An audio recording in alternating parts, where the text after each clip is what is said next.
Vive con History Channel historias desde las páginas del tiempo, historias de triunfos y de tragedias, de aventuras y logros, a medida que vamos en busca de la historia.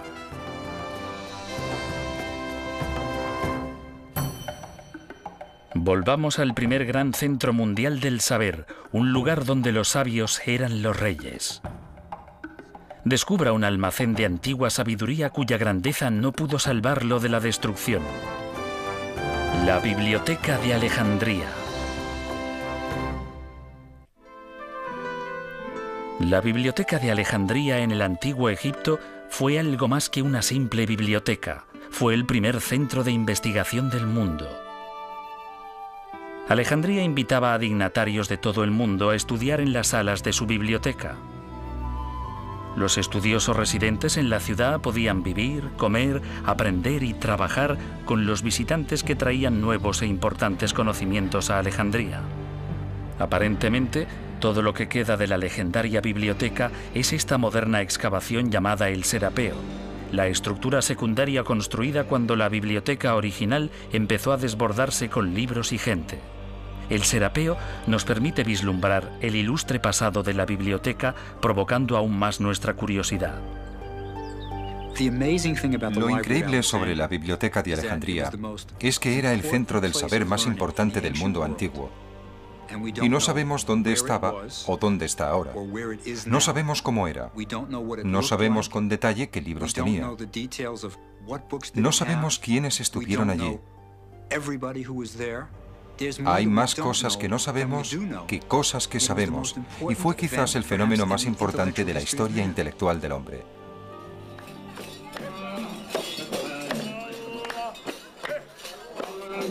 Hoy día viven más de 3 millones de personas en Alejandría, la mayoría seguidores del Islam. Las viejas calles están inundadas de tiendas y edificios construidos junto a antiguas ruinas. Situada a 210 kilómetros al noroeste de El Cairo, Alejandría es la segunda ciudad más grande de Egipto y sede de su principal puerto. En el siglo IV a.C., este magnífico puerto abierto y su isla de faros atrajeron al ilustre conquistador Alejandro Magno. Cuando Alejandro fundó la ciudad en el año 332 a.C., eligió este lugar para su localización. El mar Mediterráneo, la isla de Faros y la proximidad del río Nilo la convertían en una buena base naval. El puerto natural permitía el fácil acceso a todas las naciones del cada vez más floreciente Mediterráneo. El comercio y el intercambio con otras civilizaciones resultaba posible. Alejandría poseía todos los atributos para convertirse en el nuevo centro mundial del pensamiento y la cultura. Cuando Alejandro Magno contempló el puerto vacío, tuvo una visión clara de la ciudad que llevaría su nombre. Pero, ¿por qué querría un guerrero como Alejandro construir una biblioteca?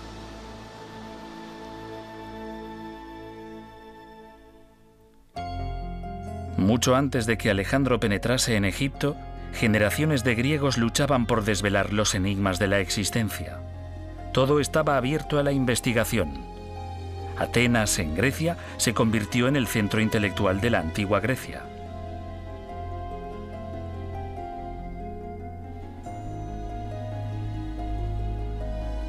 El discurso y el debate eran respetados pasatiempos. La oratoria fue la cuna de eruditos que alcanzaron la celebridad. En los siglos V y IV a.C., hombres como Sócrates, Platón y Aristóteles trabajaban en Atenas. Ellos eran los populares y controvertidos artífices de la política de la época. Sus antiguas enseñanzas constituyen la base del pensamiento moderno, y sin embargo, las vidas de estos antiguos intelectuales convergieron con la de uno de los más grandes generales de la historia, Alejandro Magno. La tradición cuenta que Alejandro fue discípulo de Aristóteles. Y Aristóteles, desde luego, fue discípulo de Platón, que a su vez lo fue de Sócrates. Platón y Sócrates creían que los sentidos nos confunden, que uno no debía creer lo que veía. Creían en verdades inmutables y eternas, que son aprendidas por la mente, no por los sentidos. Aristóteles dijo, no, nada penetra en la mente si no es a través de los sentidos.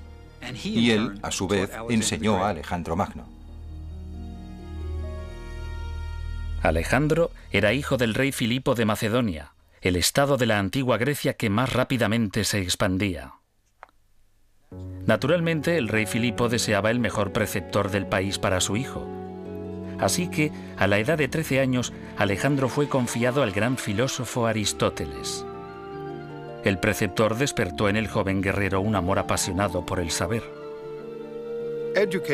Los hombres instruidos son tan superiores a los ignorantes como los vivos lo son a los muertos.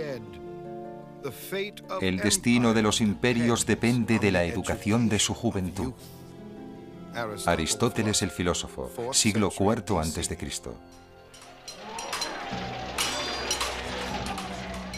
Alejandro consideraba el conocimiento como un arma para el poder. En su lucha para conquistar el mundo una década más tarde, Alejandro llevaba consigo en las batallas una copia de Aristóteles de la Ilíada de Homero. El guerrero era también un poeta.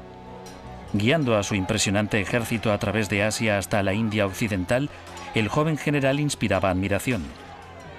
Su campaña para defenderse de la dominación persa penetró como una lanza en el mundo antiguo, ganándose el apoyo de ejércitos, imperios y países. En el otoño del año 332 a.C., Alejandro penetró en Egipto en su campaña mundial. Egipto, entonces una provincia persa, aclamó a Alejandro como al liberador de la opresión persa. Recibido como soberano, Alejandro fue coronado faraón de Egipto. Durante casi 3000 años, Egipto había sido gobernado por faraones divinos. Esos antiguos faraones eran el vínculo entre sus mortales súbditos y los propios dioses. Los faraones egipcios eran considerados dioses en vida y después de la muerte.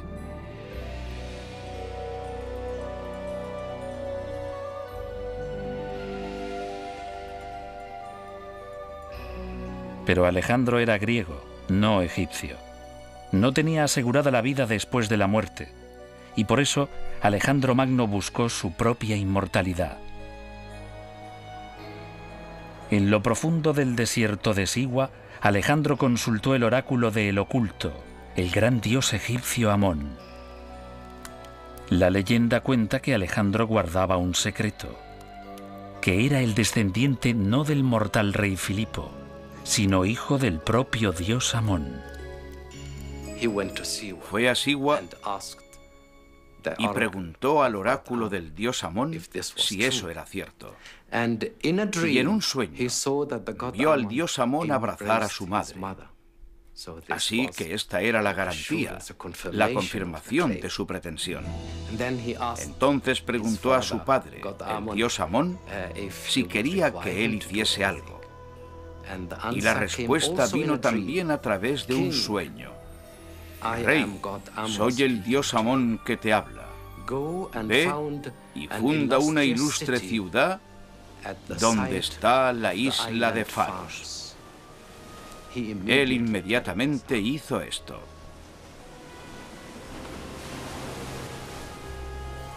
En el sueño, el dios Amón abrazaba a la madre de Alejandro, mientras que en la realidad Alejandro abrazó a Egipto y fundó Alejandría.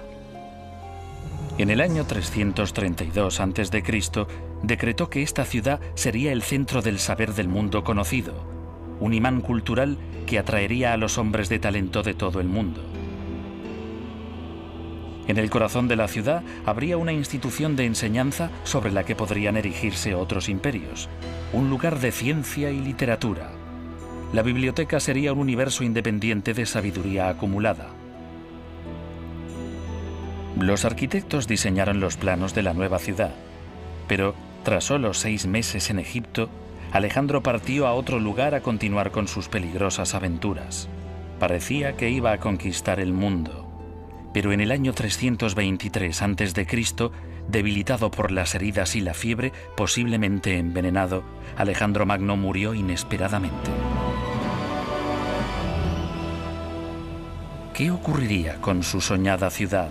¿Compartirían los nuevos soberanos la sed de conocimientos de Alejandro?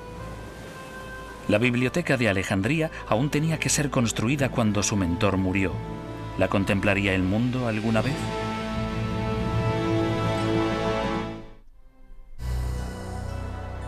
Con la fundación de Alejandría se inició un nuevo y brillante período de la historia de Grecia. Era el amanecer de un nuevo imperio y de una nueva forma de pensamiento. Cuando Alejandro Magno murió, Ptolomeo, su general de más confianza, le sucedió en el gobierno de Egipto y construyó la biblioteca concebida por Alejandro. Ptolomeo I inició una dinastía, una serie de reyes de la misma familia que gobernarían Egipto durante casi 300 años. Ptolomeo I convirtió a Alejandría en la capital de Egipto, pero la ciudad aún se enfrentaba a la poderosa competencia de los militares que gobernaban otros países. Competían unos con otros en poder, en riqueza y en grandeza. Uno de los campos de competición era la cultura. Ptolomeo quería que su ciudad fuese no solo la capital de un poderoso país, sino un centro de ilustración, conocimiento y aprendizaje. Los primeros ciudadanos de Alejandría eran egipcios, soldados macedonios, una gran comunidad judía e inmigrantes griegos. Gracias a Ptolomeo, Alejandría empezó inmediatamente a atraer a influyentes intelectuales de todo el mundo griego. Ptolomeo I era un hombre de voluntad de hierro y gran inteligencia. Se rodeó de un círculo de importantes hombres ilustrados en los campos de la literatura, la filosofía y la ciencia.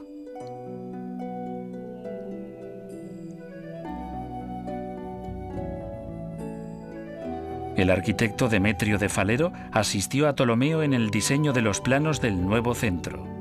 Ladrillos, templos caídos y esfinges semidestruidas son lo único que queda de esta institución. Se cree que el Serapeo, la biblioteca hija, fue construido más hacia el interior que la biblioteca principal y el museo. ¿Dónde estaba situada la parte principal de la biblioteca? La biblioteca de Alejandría nos plantea hoy más preguntas que respuestas. Una de las cosas importantes de la biblioteca de Alejandría es dónde estaba situada, y nadie está seguro de ello. Creemos que estaba a la orilla del agua, y que esto explicaría dónde se encuentra ahora, bajo el agua. Tampoco sabemos cómo era. No hay documentos coetáneos que proporcionen realmente una descripción de la biblioteca, así que nos preguntamos de verdad cómo era. ¿Tenía 2 pisos? ¿Tenía 3 pisos? ¿Era oscura o tenía una buena iluminación? Hay muchas cosas que no sabemos sobre la biblioteca. La biblioteca principal estaba construida probablemente cerca del puerto, en el barrio griego real de Alejandría. Se cree que estaba dentro o cerca del palacio llamado Bruchión o museo. Los estudios que se desarrollaban allí eran costeados por la Casa Real. Muchos sabios locales recibían un sueldo del rey. Los ptolomeos estaban lógicamente orgullosos de su biblioteca. Había un fuerte sentido del deber por parte de los ptolomeos hacia el fomento del aprendizaje, lo que es muy destacable en cierta forma. Siempre lo es, ya que sus preocupaciones reales eran el poder, la seguridad de la dinastía y los problemas de Egipto, que eran enormes. Una de las cosas que hizo Ptolomeo fue coleccionar libros, algo muy propio de los griegos, coleccionar tantos libros como fuera posible, y él lo hizo con creces. Los visitantes llegaban con sus versiones de famosos textos literarios antiguos. Algunas veces se enviaba a agentes al extranjero para conseguir nuevas obras. A veces se donaban manuscritos a la biblioteca. Incluso la biblioteca de Aristóteles fue legada a la biblioteca de Alejandría. Se nos ha contado también que existía una ley por la que cualquier viajero que entraba en el país en el puerto de Alejandría, era registrado en busca de libros. No en busca de drogas, sino de libros. Y si se encontraba un libro, este era llevado a la biblioteca. Si no había allí una copia de él, era confiscado y el viajero compensado. Así que hicieron cosas extraordinarias para adquirir libros. Pero el método normal para adquirir libros era, desde luego, comprarlos. Y había mercados y mercados de libros. Así que, de esta forma, Alejandría adquirió la mayor colección de libros que jamás existió en la antigüedad.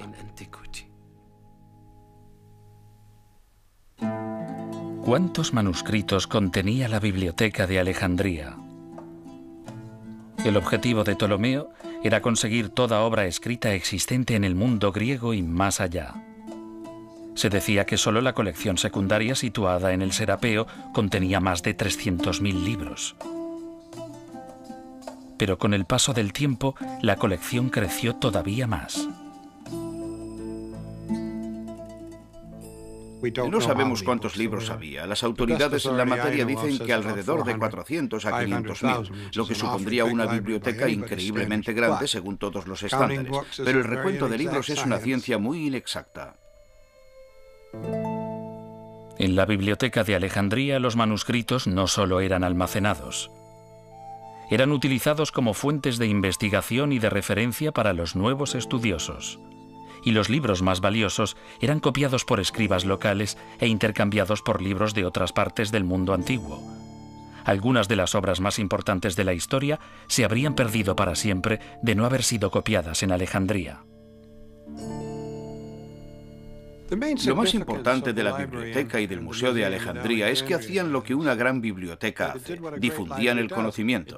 Cuando entras en una biblioteca y coges un libro, estás realizando una de las grandes funciones culturales básicas, y la biblioteca está cumpliendo su misión. Cada obra debía ser catalogada, posiblemente referenciada y colocada en su lugar. Los bibliotecarios debían ser capaces de encontrar los libros fácilmente y nuevas obras entraban constantemente a raudales.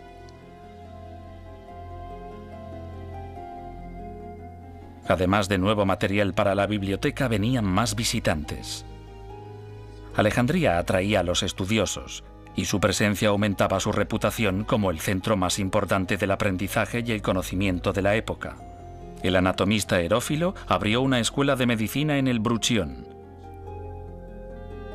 Antes de Alejandría, los médicos utilizaban a animales para la investigación de la anatomía humana. Se rumoreaba que, mucho antes de que se realizasen operaciones con anestesia, los científicos de Alejandría operaban directamente a personas vivas. No existen pruebas de ello, pero Herófilo fue uno de los primeros en realizar reconocimientos médicos de cadáveres humanos. Por tradición, los griegos tenían prohibido realizar disecciones. Estaba prohibido realizar incisiones en cuerpos humanos. Para los griegos era casi un sacrilegio. Pero en suelo egipcio existía la tradición de los embalsamadores egipcios, que durante 3000 años habían estado diseccionando cuerpos. Así que en la Escuela de Medicina de Alejandría, por primera vez, los médicos pudieron hacer prácticas en cadáveres humanos. Y en Grecia, en Atenas, por ejemplo, había médicos que decían: ojalá hubiese estudiado en Alejandría, porque allí se pueden realizar disecciones humanas. Así que en la biblioteca de Alejandría había, en cierto sentido, más libertad que en cualquier otro lugar, y especialmente en la Escuela de Medicina, y esta era una de sus características más importantes. Además de la literatura y la medicina, la investigación en Alejandría bajo el auspicio de los Ptolomeos favoreció el estudio de las matemáticas.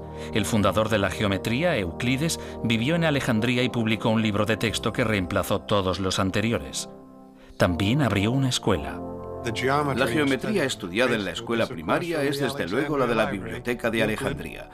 Euclides explicaría los resultados de los teoremas básicos que otros habían creado, y hoy todavía se puede ver en cualquier libro de introducción a la geometría el nombre de uno de los hombres que trabajó y estudió en la biblioteca.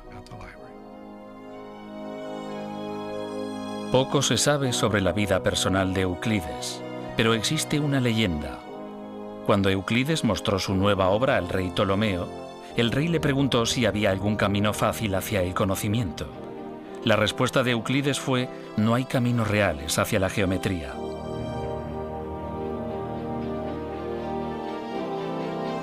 Ptolomeo trabajó sin descanso para construir la biblioteca, pero cuando envejeció encargó a su hijo el gobierno de la tierra de los faraones.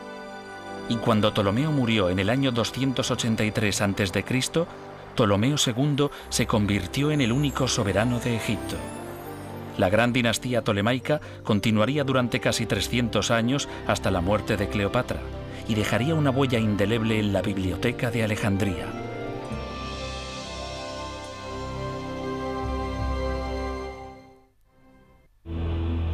El segundo Ptolomeo cumplió con los deseos de su padre y de Alejandro Magno, y la Biblioteca de Alejandría floreció en el siglo III a.C. Ptolomeo II gobernó con su hermana y bajo su reinado la biblioteca y el museo crecieron y prosperaron. Fue la Edad de Oro de Alejandría. Además de ampliar la biblioteca y el museo, Ptolomeo II construyó la última de las 7 maravillas del mundo antiguo: un faro colosal en la isla de Faros.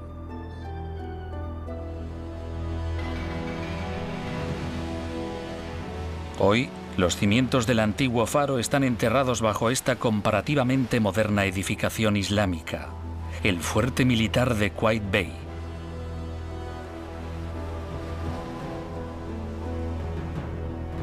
Pero en la época tolemaica, los viajeros que llegaban a Alejandría contemplaban el primer faro de la historia diseñado arquitectónicamente, una maravilla de la construcción de 3 niveles de unos 120 metros de altura. Se precisaban enormes cantidades de combustible para mantener el faro encendido.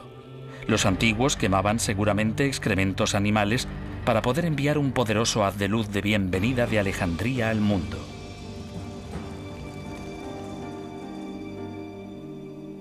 Los viajeros guiados por el faro eran atraídos a la biblioteca, seducidos por los tesoros de sus manuscritos.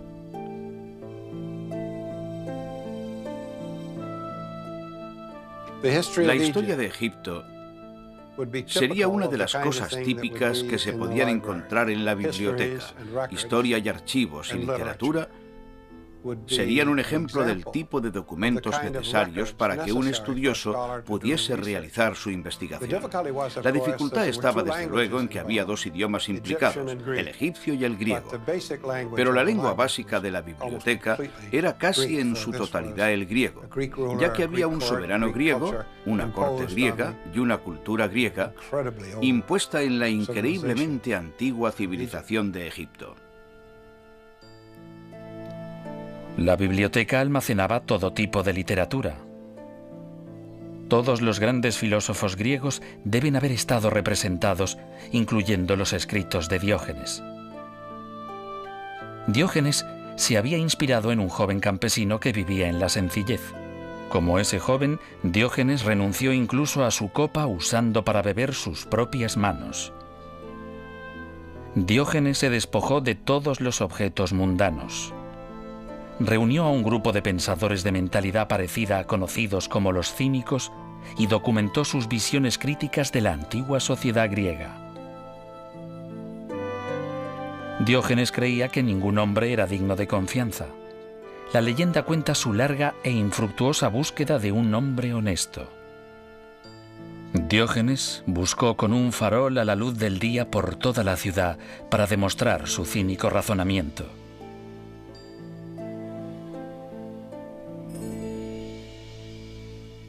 Los manuscritos de Diógenes el Cínico constituyeron una parte de la inmensa colección de la biblioteca. La biblioteca de Alejandría era realmente única en un sentido importante. Era ecléctica, lo querían todo. No solo almacenaban cultura griega, querían textos babilonios, querían textos turcos, querían todo lo que pudiesen conseguir. Querían la Biblia judía. Según la leyenda, la primera traducción al griego del Antiguo Testamento fue escrita en Alejandría bajo la supervisión de Ptolomeo II. Se dice que pidió a 70 sabios judíos que tradujesen y copiasen simultáneamente los libros de la ley judíos.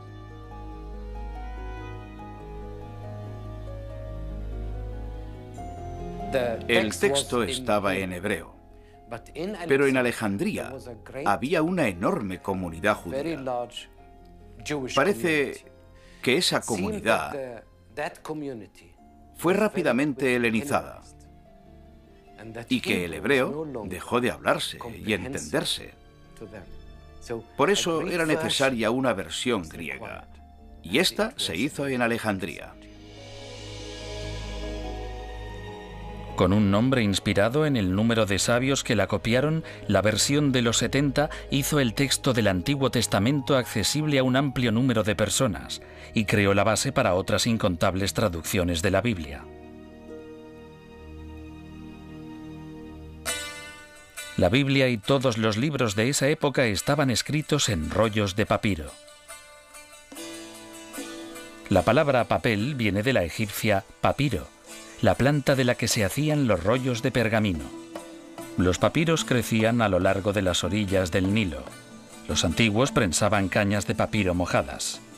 Las machacaban hasta obtener láminas y cuando éstas estaban secas se podía escribir sobre ellas con pluma y tinta. Un escriba tardaba mucho en terminar un libro, y no creo desde luego que se tomasen el trabajo como nosotros lo hacemos.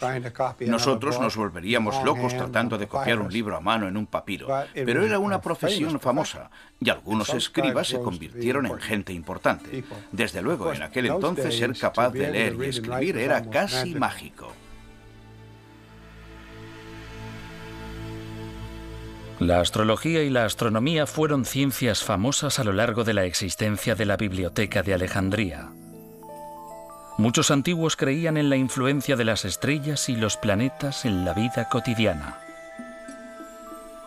Lo que se creía era, desde luego, que lo que pasa arriba pasa abajo.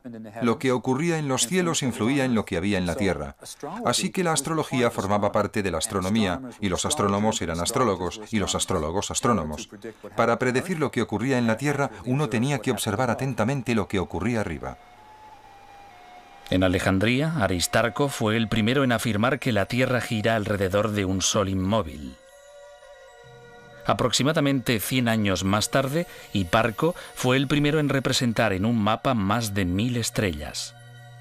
Incluso llegó a calcular la distancia del año solar con un margen de error de solo 7 minutos.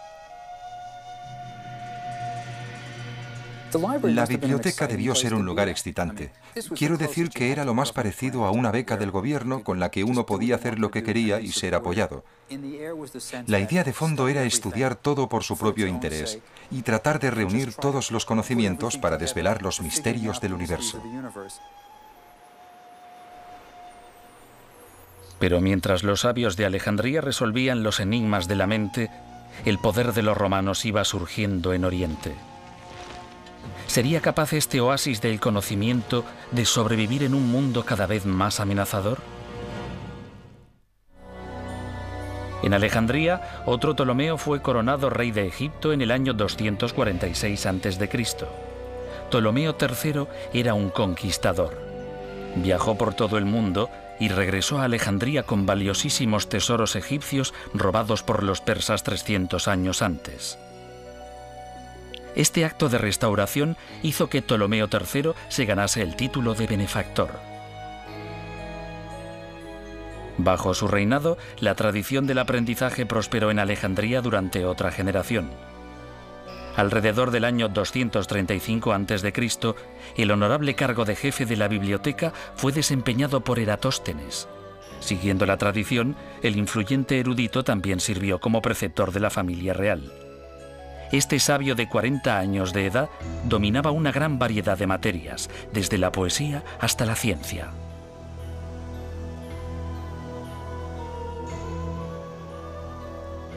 Eratóstenes es el primero en calcular la circunferencia de la Tierra. Es importante resaltar que a todos nos enseñaron en la escuela que Colón fue el que demostró que la Tierra era redonda. Los griegos instruidos ya sabían que la Tierra era redonda mucho antes que Colón. Incluso en uno de los diálogos de Sócrates, este dice: cuando describimos la Tierra sabemos que es una esfera suspendida en el firmamento. Así que se sabía que la Tierra era redonda. La pregunta era ¿qué tamaño tenía?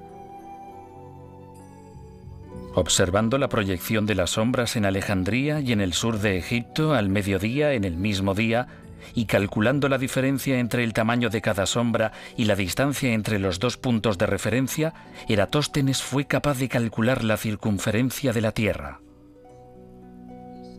Dijo que la Tierra tenía una circunferencia de 39.700 kilómetros.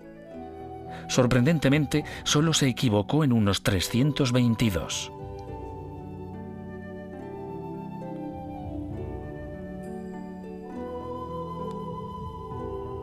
Un coetáneo de Eratóstenes llamado Arquímedes también visitó Alejandría.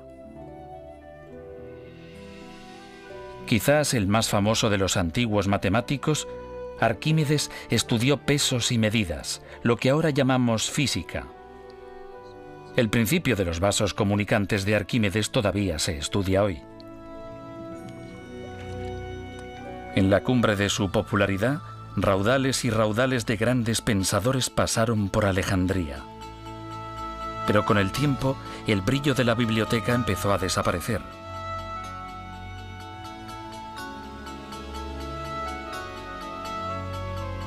El reinado de Ptolomeo IV marcó el principio del declive de la dinastía y de la biblioteca. Otros centros mundiales del saber emergieron para sustituirla. Cerca del mar Egeo, la biblioteca de Pérgamo rivalizaba con la de Alejandría en cultura y esplendor. Y cuando la influencia de los romanos se extendió por todo el mundo, incluso la gran dinastía tolemaica se vio amenazada por el Imperio de Roma. En el año 48 a.C., cuando el general romano Julio César llegó a Egipto, el soberano del país era la reina Cleopatra, de solo 19 años, quizás la más famosa y legendaria de todos los Ptolomeos. La mitología que rodea la figura de Cleopatra empieza con su propio origen. A menudo pensamos en ella como egipcia. No, era de pura sangre griega. Era la descendiente directa de ese Ptolomeo, que fue uno de los comandantes de Alejandro. Ella era sin duda el faraón, la reina diosa de Egipto. Poseía una elevada inteligencia y era una persona bastante extraordinaria, según todos los estándares. Cleopatra se enfrentó a Julio César sin temor. Aunque César vino a conquistar Egipto, fue Cleopatra la que conquistó el corazón de César. Se dice que en su primer encuentro ella apareció desnuda ante él, desarmando al brillante romano con sus maneras encantadoras y sabiduría política.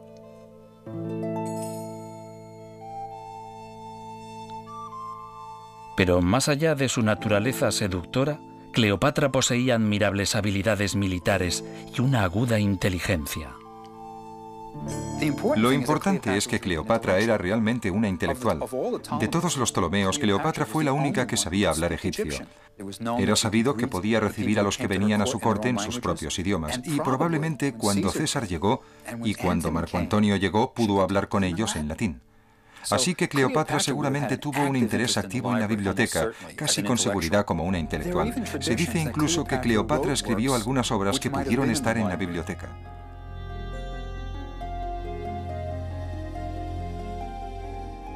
Es durante el reinado de Cleopatra cuando la marcha de la historia da por primera vez un giro contra la biblioteca de Alejandría. Cuando Cleopatra luchó por el gobierno de Egipto contra su corregente y hermano, César se puso del lado de Cleopatra y terminó metido en una guerra civil en Alejandría. La flota de César no podía competir con los magníficos veleros alejandrinos y pronto se vio rodeada en el puerto. César se encontró rodeado, recurrió al fuego y prendió fuego a los barcos enemigos. El fuego destruyó los barcos en el mar y en los muelles. Y aquí termina el relato del propio César. Un siglo más tarde, sabremos más detalles, como que el fuego no solo se limitó a los barcos, sino que se propagó a los barrios de la ciudad más cercanos al puerto.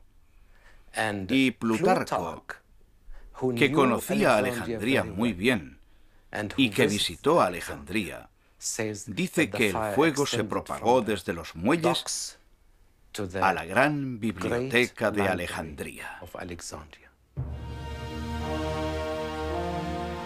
Según el antiguo historiador Plutarco, la biblioteca fue destruida accidentalmente por un incendio que se propagó desde el puerto. Pero algunos historiadores modernos creen que el incendio destruyó algunos depósitos que contenían solo una porción de la colección alejandrina de manuscritos. ¿Resurgió la biblioteca de Alejandría de entre sus cenizas para continuar con su tradición de enseñanza? Tras la muerte de César en el año 44 a.C., su sucesor, Marco Antonio, ofreció a la reina Cleopatra miles de libros comprados a su rival, la Biblioteca de Pérgamo. Esta oferta fue realizada posiblemente para reemplazar los libros quemados por César. Marco Antonio, como César antes que él, apoyó a Cleopatra contra la oposición en Alejandría. Pero en el año 31 a.C., los dos fueron derrotados en la batalla naval de Accio. Marco Antonio se suicidó y su amante, la reina Cleopatra, pronto le siguió. La leyenda dice que Cleopatra puso una serpiente en su pecho y tras la mordedura del áspid rápidamente sucumbió a su veneno y murió. Es más probable que la reina ingiriese un veneno que la mató. Pero cualquiera que fuese la causa, la dinastía tolemaica que había fundado y financiado la Biblioteca de Alejandría terminó con la muerte de Cleopatra en el año 30 a.C.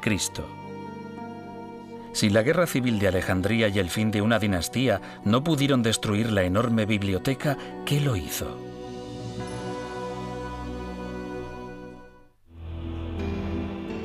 Con el fin del gobierno tolemaico en el año 30 a.C., Alejandría se convirtió en la capital de una provincia romana reclamada por el sobrino nieto de Julio César, César Augusto, el primer emperador romano. Por entonces, Alejandría tenía más de 300.000 habitantes. La ciudad disfrutaba de una nueva energía que había estado ausente durante los 50 años anteriores. Pero bajo la influencia romana, la biblioteca no prosperó como lo había hecho en el pasado.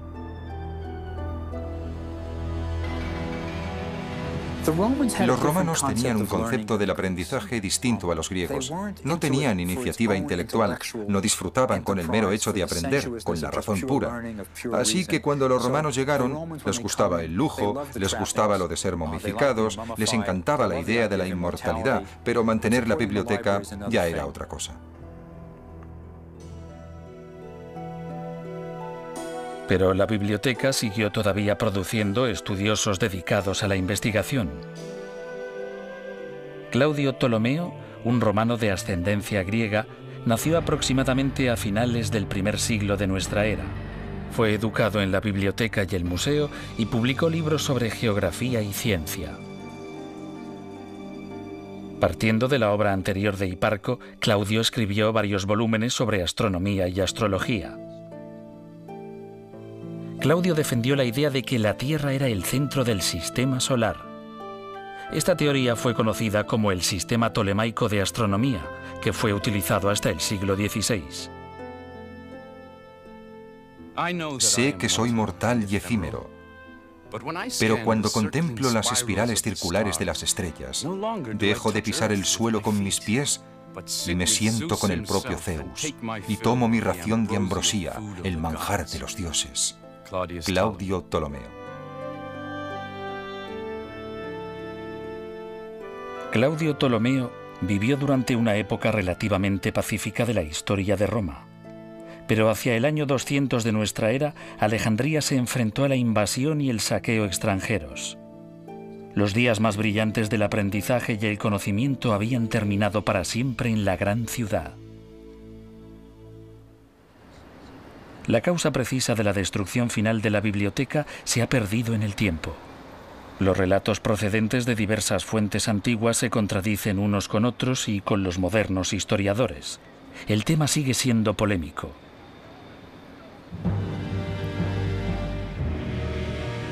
Hacia el año 400, el paganismo fue proscrito y el cristianismo prevaleció como la religión oficial del Imperio Romano.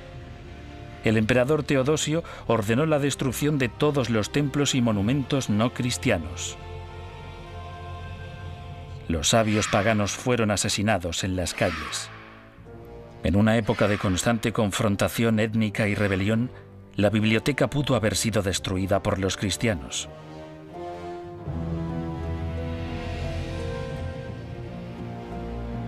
En el año 616, Alejandría fue invadida cuando los persas conquistaron Egipto. El mismo siglo trajo a los conquistadores árabes a la tierra de los faraones y con ellos a la religión islámica de Mahoma. Este fue quizás el momento de la historia en que la biblioteca fue finalmente destruida. Creo que hoy la mayoría de las personas que han estudiado el problema dirán que la destrucción real se produjo cuando el gran ejército musulmán cruzó el delta, tomó y saqueó la ciudad.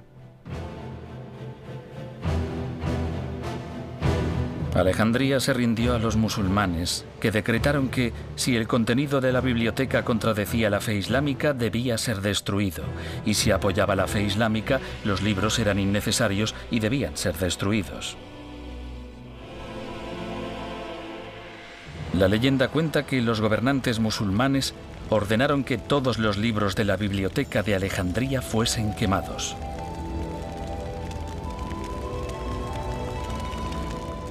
Combinando todas las historias que rodean el declive y la destrucción de la biblioteca de Alejandría, es posible que lleguemos a la verdad. Quizás la gran institución fue muriendo gradualmente. El incendio de César, la falta de financiación, la revolución cristiana, la invasión musulmana y el húmedo clima de la costa de la magnífica ciudad portuaria pueden haber contribuido todos juntos a la pérdida de la mayor colección de manuscritos de la antigüedad. Si sobrevivió algo, debió simplemente desintegrarse.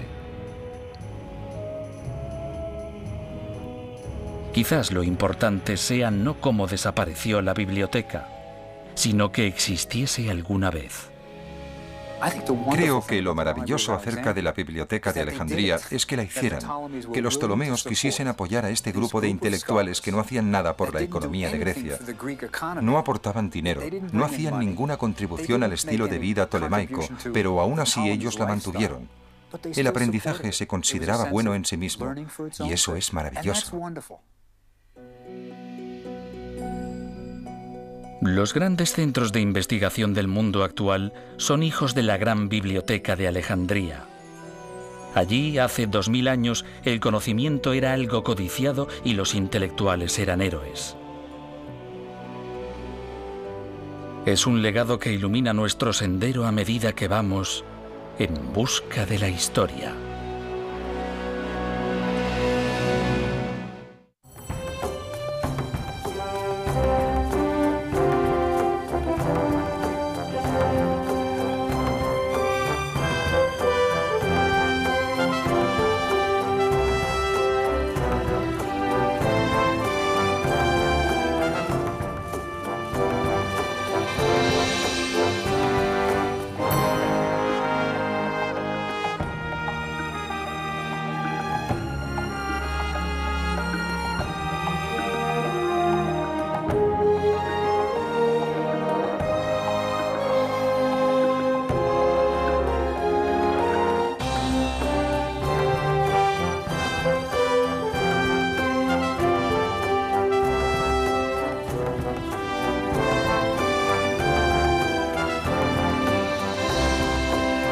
La ciudad podían vivir, comer, aprender y trabajar con los visitantes que traían nuevos e importantes conocimientos a Alejandría.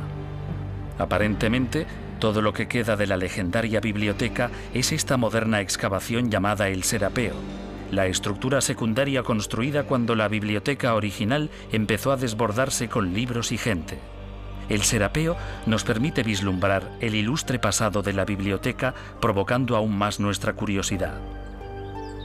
Lo increíble sobre la Biblioteca de Alejandría es que era el centro del saber más importante del mundo antiguo. Y no sabemos dónde estaba o dónde está ahora. No sabemos cómo era. No sabemos con detalle qué libros tenía. No sabemos quiénes estuvieron allí. Hay más cosas que no sabemos que cosas que sabemos, y fue quizás el fenómeno más importante de la historia intelectual del hombre.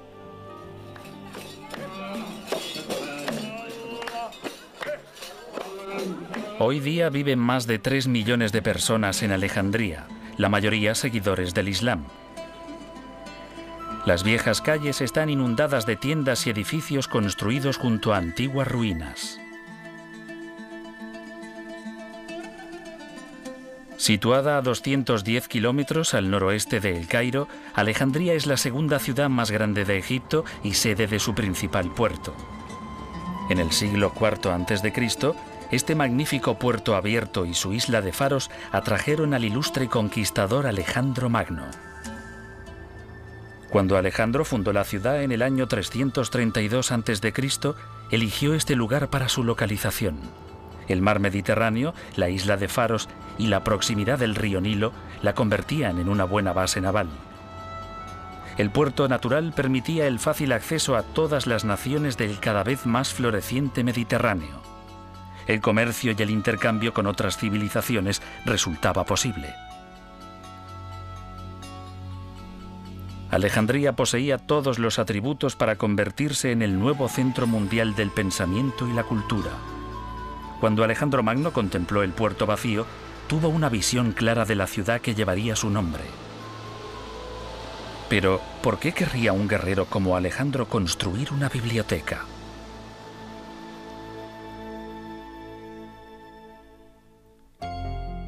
Mucho antes de que Alejandro penetrase en Egipto, generaciones de griegos luchaban por desvelar los enigmas de la existencia. Todo estaba abierto a la investigación. Atenas, en Grecia, se convirtió en el... Vive con History Channel historias desde las páginas del tiempo, historias de triunfos y de tragedias, de aventuras y logros, a medida que vamos en busca de la historia.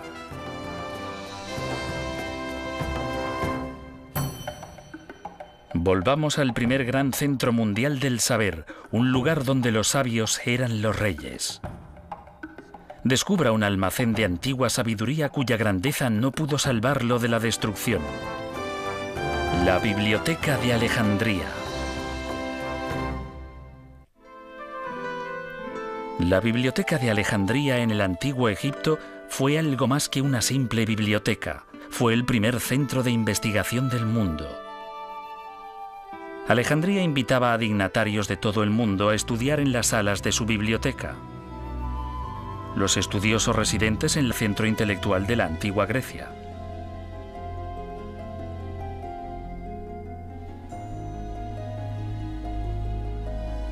El discurso y el debate eran respetados pasatiempos. La oratoria fue la cuna de eruditos que alcanzaron la celebridad. En los siglos V y IV a.C., hombres como Sócrates, Platón y Aristóteles trabajaban en Atenas. Ellos eran los populares y controvertidos artífices de la política de la época. Sus antiguas enseñanzas constituyen la base del pensamiento moderno, y sin embargo, las vidas de estos antiguos intelectuales convergieron con la de uno de los más grandes generales de la historia, Alejandro Magno. La tradición cuenta que Alejandro fue discípulo de Aristóteles. Y Aristóteles, desde luego, fue discípulo de Platón.